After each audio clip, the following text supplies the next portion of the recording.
अबुआ आवास से संबंधित और एक वीडियो में हम आप सभी का स्वागत करते हैं। भाइयों, आज हम बात करेंगे वैसे लाभुक जिनको पहला किस्त मिल चुका है और दूसरा किस्त के लिए जियो टैग करवाना है और उनके पास जाति प्रमाण पत्र नहीं है और साथ में जॉब कार्ड भी नहीं है। तो इसी पर हम आज बात करेंगे कि बिना जॉब कार्ड और आपका जाति प्रमाण पत्र के आप जियो टैग कैसे कराएंगे ताकि आपको अगला किस्त 50,000 रुपया मिल सके। बताना चाहेंगे दोस्तों कि बिना जॉब कार्ड का आपका नरेगा का जो पैसा आता है आपका 95 दिन का 272 रुपया करके प्रति दिन के हिसाब से, तो वो पैसा बिना जॉब कार्ड के आपको मिलने वाला नहीं है। वो जॉब कार्ड होगा यानी कि लेबर कार्ड होगा तभी आपको वो पैसा मिलेगा दोस्तों। तो उससे पहले हम और एक बात बताएं कि बिना जाति प्रमाण पत्र के भी आपका जो दूसरा किस्त है वो भी नहीं मिलता है दोस्तों।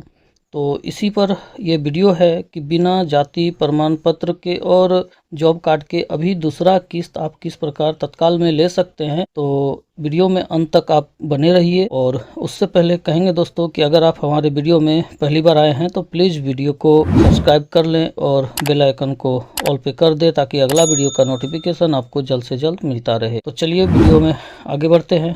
तो बात करते हैं सबसे पहले जॉब कार्ड के बारे में। तो हम बता दें दोस्तों, जैसे ही आपका अबुआ आवास योजना या आवास का आपका सैंक्शन होता है आपके नाम से, तो साथ में लाभुक के नाम से जॉब कार्ड जो है रजिस्ट्रेशन कर दिया जाता है। हालांकि किन्हीं किन्हीं का रजिस्ट्रेशन नहीं होता है, तो उस स्थिति में आपका जो नरेगा का पेमेंट है जो आपको वर्कआउट करना होता है, फिर डिमांड करना होता है, एफटीओ करना होता है, फिर आपका नरेगा का पेमेंट जो आता है लाभुक के खाते में ट्रांसफ़र किया जाता है, तो उसमें थोड़ा मुश्किल हो जाता है।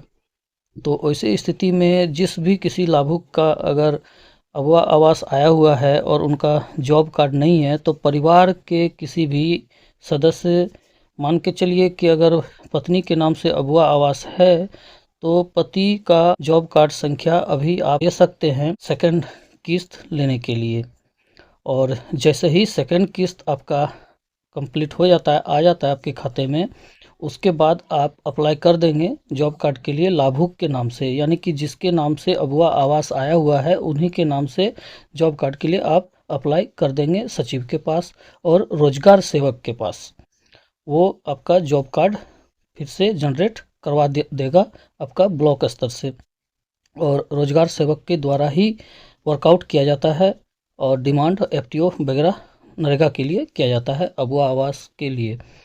और अब हम बात करते हैं जाति प्रमाण पत्र के बारे में। तो हम बताना चाहेंगे दोस्तों कि अबुआ आवास योजना से संबंधित बहुत से जो लाभुक हैं उनका जो रजिस्ट्रेशन हुआ है वो लेडीज़ के नाम से हुआ है। लेडीज़ के नाम से जाति प्रमाण पत्र अगर आप बनवाएंगे तो उनका जाति प्रमाण पत्र उनके पिताजी के घर के यहाँ से बनेगा, क्योंकि उनके पिताजी के नाम से ही जो आपका खतियान में जो दर्ज है जो जाति, उसी के आधार पर वो जाति बनता है। तो उसमें थोड़ा टाइम लगता है। तो उसके लिए एक आपके पास सॉल्यूशन ये है कि अभी तत्काल में आप सेकंड किस्त लेने के लिए यानी कि जियो टैग करवाने के लिए और दूसरा किस्त लेने के लिए आप अपने पति का जाति प्रमाण पत्र उसमें दे सकते हैं, और तत्काल में ये आप दे सकते हैं दूसरा किस्त लेने के लिए।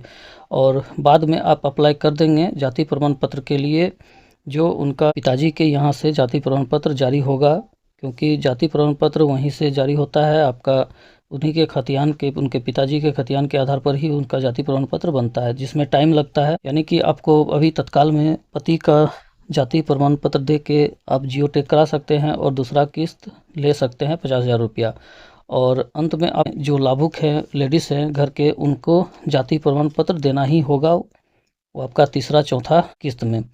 तो तत्काल में आपका अभी आप जाति प्रमाण पत्र अपने पति का भी दे के काम कर सकते हैं। तो इस तरह से आपका नरेगा का जॉब कार्ड जो है वो अगर अभी नहीं है तो आप अपना पति का भी दे सकते हैं, और जाति प्रमाण पत्र ये भी आप अपना पति का दे सकते हैं। उसके बाद जियो टैग कराकर आप दूसरी किस्त जो है वो आप ले सकते हैं। और जैसे ही आपका दूसरा किस्त आता है उसके बाद आप अपना जियो टैग करवाने के बाद जब दूसरा किस्त आ जाएगा तो रोजगार सेवक से और सचिव से बात कर आपको जॉब कार्ड के लिए अप्लाई कर देना है। और जाति प्रमाण पत्र के लिए आपका अगर लाभुक घर का कोई महिला है तो उनका पिताजी के यहाँ से जाति प्रमाण पत्र के लिए भी अप्लाई कर देना है। तो इस प्रकार से आपका जो है दूसरा किस्त बिना किसी परेशानी के आपके खाते में आ जाएंगे। तो इसी प्रकार के नए नए कंटेंट और नई जानकारी के लिए जुड़े रहिए हमारे चैनल के साथ। मिलते हैं फिर किसी नए कंटेंट के साथ, तब तक के लिए आप सभी को बहुत बहुत धन्यवाद।